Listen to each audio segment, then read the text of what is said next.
ಹರೇ ಶ್ರೀನಿವಾಸ. ಎಲ್ರಿಗೂ ನಮಸ್ಕಾರ ಸ್ನೇಹಿತರೆ.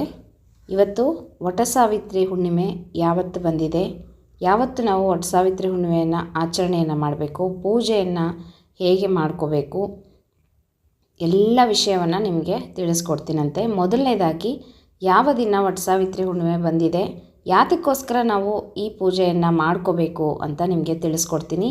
ನಂತರ ಒಂದೊಂದಾಗಿ ವಿಡಿಯೋನ ಹಾಕಿ ನಿಮಗೆ ನೀಟಾಗಿ ಎಲ್ಲನೂ ತಿಳಿಸ್ಕೊಡ್ತೀನಿ. ಅದೇ ಪ್ರಕಾರವಾಗಿ ಪೂಜೆಯನ್ನು ಮಾಡಿಕೊಳ್ಳ್ರಿ. ಸಂಕಲ್ಪ ಹೇಳ್ತೀನಂತೆ. ಹಾಗೆಯೇ ಮರದ ಬಾಗಿನ ಕೊಡಲಿಕ್ಕೆ ಯಾವ ಮಂತ್ರವನ್ನು ಹೇಳ್ಕೋಬೇಕು ಎಲ್ಲವನ್ನು ನಿಮಗೆ ತಿಳಿಸ್ಕೊಡ್ತೀನಿ. ಬನ್ನಿರಿ ವಿಡಿಯೋ ಶುರು ಮಾಡೋಣಂತೆ. ನೋಡಿ ಸ್ನೇಹಿತರೆ, ಈ ಬಾರಿ ನಿಜ ಜ್ಯೇಷ್ಠ ಮಾಸದಲ್ಲಿ ವಟಸಾವಿತ್ರಿ ಹುಣ್ಣಿಮೆ ಜೂನ್ 29ನೇ ತಾರೀಕು ಸೋಮವಾರ ಬಂದಿದೆ. ಅವತ್ತು ಹುಣ್ಣಿಮೆ ಇದೆ. ನಿಜ ಜ್ಯೇಷ್ಠ ಮಾಸ ಶುಕ್ಲ ಪಕ್ಷ ಹುಣ್ಣಿಮೆ, ಮೂಲ ನಕ್ಷತ್ರ, ಶುಕ್ಲಯೋಗ, ಭದ್ರಕರಣದಲ್ಲಿ ನಾವು ಈ ಬಾರಿ ವಟಸಾವಿತ್ರಿ ಹುಣ್ಣಿಮೆಯ ಹಬ್ಬವನ್ನು ಆಚರಣೆ ಮಾಡ್ತಾ ಇದ್ದೀವಿ. ಜ್ಯೇಷ್ಠ ಶುಕ್ಲ ಪಕ್ಷದಲ್ಲಿ ಹುಣ್ಣಿಮೆ ದಿವಸ ಮಾಡ್ತಕ್ಕಂಥ ಪೂಜೆ ಇದು ಒಂದು ವ್ರತ ಅಂತ ಹೇಳಲಾಗುತ್ತೆ ಸ್ನೇಹಿತರೆ. ಕೆಲವೊಂದು ಕಡೆ 3 ದಿನದ ವ್ರತವನ್ನು ಮಾಡ್ತಾರೆ, ತ್ರಯೋದಶಿ, ಚತುರ್ದಶಿ ಮತ್ತು ಹುಣ್ಣಿಮೆ. ಈ ರೀತಿಯಾಗಿ 2 ದಿನ ಅಂದರೆ 3 ದಿನವೂ ಉಪವಾಸವನ್ನು ಆಚರಣೆಯನ್ನು ಮಾಡಿ ಹುಣ್ಣಿಮೆ ದಿವಸ ಪೂಜೆಯನ್ನು ಮಾಡಿ ನಂತರ ಊಟವನ್ನು ಮಾಡ್ತಾರೆ. ಕೆಲವೊಂದು ಪ್ರಾಂತ್ಯಗಳಲ್ಲಿ ಒಂದೊಂದು ಥರ ಆಚರಣೆಯನ್ನು ಮಾಡ್ತಾರೆ. ನಮ್ಮ ಕಡೆ 3 ದಿನದ ಆಚರಣೆ ಏನಿಲ್ಲ, 1 ದಿನ ಅಂದರೆ ಹುಣ್ಣಿಮೆ ದಿನ ಆಚರಣೆಯನ್ನು ಮಾಡಿದ್ರೆ ಆಗುತ್ತೆ. ಅವತ್ತು ಉಪವಾಸ ಇರುವಂಥ ಅವಶ್ಯಕತೆ ಇಲ್ಲ. ಹುಣ್ಣಿಮೆ ದಿನ ಉಪವಾಸವನ್ನು ಮಾಡಬಾರ್ದು ಮುತ್ತೈದೆಯರು. ಹಾಗಾಗಿ ಅವತ್ತು ಪೂಜೆ ಎಲ್ಲ ಮಾಡಿಕೊಂಡು ಅಡುಗೆ ಮಾಡಿಕೊಂಡು ಊಟವನ್ನು ಮಾಡ್ಬೋದು. ಇಲ್ಲ ನಾವು 3 ದಿನ ಆಚರಣೆಯನ್ನು ಮಾಡ್ತೀವಿ ಅಂತ ಹೇಳೋರು ಹಾಲು ಹಣ್ಣು ಆ ಥರದ್ದು ತೊಗೊಂಡು ತ್ರಯೋದಶಿ ಚತುರ್ದಶಿ ಇದ್ದುಬಿಟ್ಟು ಅವತ್ತು ಸಹ ಪೂಜೆಯನ್ನು ಮಾಡ್ಕೋಬೇಕು, ವಟಸಾವಿತ್ರಿ ಪೂಜೆಯನ್ನು ಮಾಡ್ಕೋಬೇಕು. ಮತ್ತು ಹುಣ್ಣಿಮೆ ದಿವಸ ಪೂರ್ಣ ಪೂಜೆಯನ್ನು ಮಾಡಿಕೊಂಡು ಮರದ ಬಾಗಿನವನ್ನು ವಟಸಾವಿತ್ರಿಗೆ ಕೊಟ್ಟು ನಂತರ ಭೋಜನವನ್ನು ಮಾಡಬೇಕಾಗತ್ತೆ. ಈಗ ವಟಸಾವಿತ್ರಿ ಹುಣ್ಣಿಮೆಯನ್ನು ಯಾಕೆ ಆಚರಣೆಯನ್ನು ಮಾಡಬೇಕು, ಇದರ ಹಿನ್ನೆಲೆ ಏನು ತಿಳಿಸ್ತೀನಂತೆ.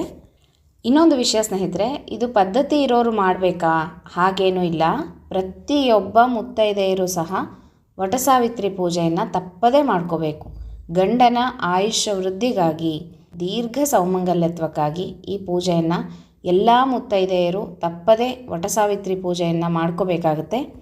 ನಾವು ಯಾವುದೇ ವ್ರತ, ಪೂಜೆ, ನೇಮ, ಉಪವಾಸ ಏನೇ ಮಾಡಿದರೂ ಸಹ ಪತಿಯ ಆಯುಷ್ಯ ವೃದ್ಧಿಗಾಗಿ ಮತ್ತು ಮಕ್ಕಳ ಒಂದು ಏಳಿಗೆಗಾಗಿ, ಮನೆಯ ಉದ್ಧಾರಕ್ಕಾಗಿ ಅಂತಲೇ ಮಾಡ್ತೀವಿ.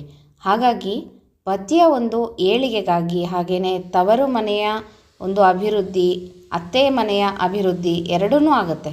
ಹಾಗಾಗಿ ಈ ಒಂದು ವಟಸಾವಿತ್ರಿ ಹುಣ್ಣಿಮೆಯ ಪೂಜೆಯನ್ನು ತಪ್ಪದೆ ಎಲ್ಲರೂ ಮಾಡ್ಕೋಬೇಕು. ಮಾಂಗಲ್ಯ ಸ್ಥಿರವಾಗಿ ಇರಲಿಕ್ಕಾಗಿ ಮುತ್ತೈದೆಯರು ಈ ವ್ರತವನ್ನು ಮಾಡಬೇಕು.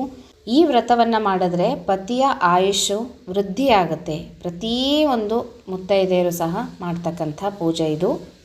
ಇನ್ನು ವಟಸಾವಿತ್ರಿ ಪೂಜೆಯನ್ನು ಹೇಗೆ ಮಾಡ್ಕೋಬೇಕು ಅಂತಂದರೆ, ಮನೆಯಲ್ಲಿ ವಟಸಾವಿತ್ರಿ ಫೋಟೋ ಇದ್ದರೆ, ಈ ಥರ ಇವಾಗ ತೋರಿಸ್ತಾ ಇದ್ದೀನಲ್ಲ ಈ ಥರದ್ದು ಫೋಟೋ ಏನಾದರೂ ಇದ್ದರೆ ನಿಮ್ಮ ಮನೆಗಳಲ್ಲಿ ಫೋಟೋವನ್ನು ಒರೆಸ್ಕೊಂಡು ಅರಿಶಿನ ಕುಂಕುಮ ಹಚ್ಚಿ ಗೆಜ್ಜೆ ವಸ್ತ್ರವನ್ನು ಏರಿಸಿ ಹೂವನ್ನು ಏರಿಸಿ ದೀಪಗಳನ್ನು ಹಚ್ಚಿಟ್ಟು ಧೂಪ ದೀಪ ನೈವೇದ್ಯವನ್ನು ಮಾಡಿ ಮತ್ತು ಸಾವಿತ್ರಿಗೆ ಉಡಿಯನ್ನು ತುಂಬಬೇಕು. ಗೋಧಿಯನ್ನು ಉಡಿ ತುಂಬೋದು ಶ್ರೇಷ್ಠ. ಗೋಧಿ ಇಲ್ಲ ಅಂತಂದರೆ ಅಕ್ಕಿಯನ್ನು ಸಹ ಉಡಿ ತುಂಬಬೋದು. ನೈವೇದ್ಯವನ್ನು ಮಾಡಬೇಕು. ನೇರಳೆ ಹಣ್ಣು ತುಂಬ ಶ್ರೇಷ್ಠವಾದದ್ದು ನೈವೇದ್ಯಕ್ಕೆ. ನೇರಳೆ ಹಣ್ಣು ಸಿಗಲಿಲ್ಲ ಅಂತಂದರೆ ಮಾವಿನ ಹಣ್ಣನ್ನು ಸಹ ನೈವೇದ್ಯ ಮಾಡ್ಬೋದು. ಮಾವಿನ ಹಣ್ಣನ್ನು ದಾನವಾಗಿ ಕೊಡ್ಬೋದು ಮುತ್ತೈದೆಯರಿಗೆ, ನೇರಳೆ ಹಣ್ಣನ್ನು ಕೊಡ್ಬೋದು.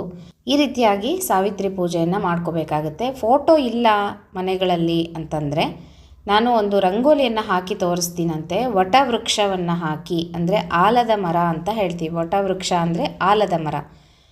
ಆಲದ ಮರವನ್ನು ರಂಗೋಲಿಯಲ್ಲಿ ಬಿಡಿಸಿ ಆಲದ ಮರದ ಕೆಳಗಡೆ ಸಾವಿತ್ರಿ ಸತ್ಯವಾನನ್ನು ತೊಡೆಯ ಮೇಲೆ ಮಲಗಿಸ್ಕೊಂಡು ಕೂತಿರ್ತಾಳೆ. ಆ ಥರ ಒಂದು ರಂಗೋಲಿಯನ್ನು ನಿಮಗೆ ಹೇಗೆ ಬರುತ್ತೋ ಆ ರೀತಿಯಲ್ಲಿ ಬಿಡಿಸಿ ಅಲ್ಲಿ ಸತ್ಯವಾನ್ ಮತ್ತು ಸಾವಿತ್ರಿ ಇಬ್ಬರನ್ನು ಆಹ್ವಾನ ಮಾಡ್ಕೋಬೇಕು.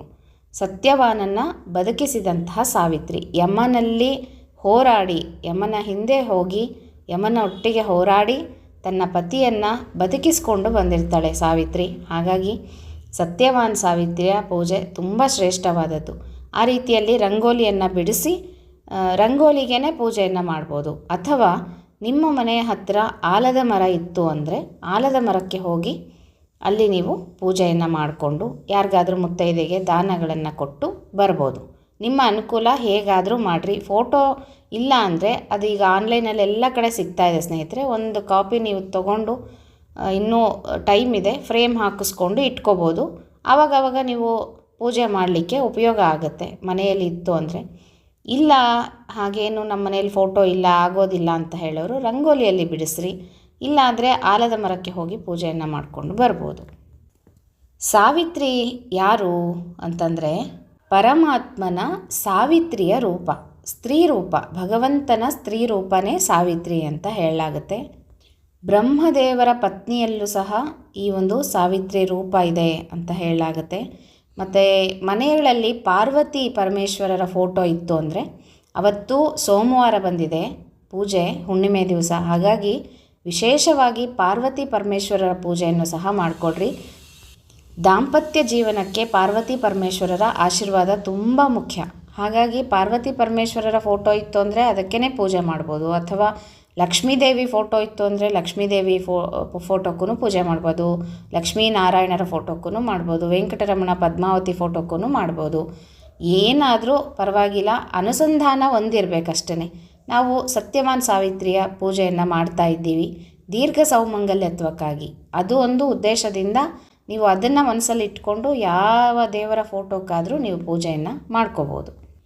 ಬ್ರಹ್ಮದೇವರ ಪತ್ನಿಯನ್ನು ಕುರಿತು ಜಪ ತಪಸ್ಸನ್ನು ಮಾಡಿ ಅಶ್ವಪತಿ ರಾಜ ಮಗಳನ್ನು ಪಡೀತಾನೆ. ಆಕೆಗೆ ಸಾವಿತ್ರಿ ಅಂತ ಹೇಳಿ ಹೆಸರಿಡ್ತಾನೆ. ಆಕೆಯೇ ಪತಿವ್ರತ ಶಿರೋಮಣಿ ಸಾವಿತ್ರಿ ಅಂತ ಹೇಳ್ಬೋದು. ಸತ್ತ ಗಂಡನನ್ನು ಬದುಕಿಸಿಕೊಂಡು ಆತನನ್ನು ದೀರ್ಘಾಯುವನ್ನಾಗಿ ಮಾಡಿ ಮತ್ತು ತನ್ನ ಮಾವನಿಗೆ ಕುರುಡತ್ವವನ್ನು ಹೋಗಲಾಡಿಸಿ ಮನೆಗೆ ಐಶ್ವರ್ಯವನ್ನು ತಂದು ತವರ ಮನೆಯನ್ನು ಸಹ ಉದ್ಧಾರವನ್ನು ಮಾಡಿದಂತಹ ಸಾವಿತ್ರಿ. ಕಥೆಯನ್ನು ಕೇಳಬೇಕು ಸ್ನೇಹಿತರೆ. ಅವತ್ತಿನ ದಿವಸ ಹುಣ್ಣಿಮೆ ದಿವಸ ಬೆಳಗ್ಗೆ ತಲೆಗೆ ಎಣ್ಣೆ ಹಚ್ಕೊಂಡು ತಲೆ ಸ್ನಾನವನ್ನು ಮಾಡಿ ಮುತ್ತೈದೆಯರು ಮಂಗಳ ಸ್ನಾನವನ್ನು ಮಾಡಬೇಕು. ಒಗೆದಂತಹ ಅಥವಾ ಮಡಿ ಅಥವಾ ರೇಷ್ಮೆಯ ಸೀರೆಗಳನ್ನು ಉಟ್ಕೊಂಡು ಲಕ್ಷಣವಾಗಿ ಅಲಂಕಾರವನ್ನು ಮಾಡಿಕೊಂಡು ಹೂ ಮುಡ್ಕೊಂಡು ಕೂತ್ಕೊಂಡು ನೀವು ಪೂಜೆಯನ್ನು ಮಾಡ್ಕೋಬೇಕಾಗತ್ತೆ. ಹೇಳಿದ್ನಲ್ಲ, ಫೋಟೋ ಇತ್ತು ಅಂದರೆ ಫೋಟೋ ಪೂಜೆ, ಇಲ್ಲಾಂದರೆ ರಂಗೋಲಿ ಹಾಕ್ಕೊಂಡು ಪೂಜೆಯನ್ನು ಮಾಡ್ಕೋಬೋದು.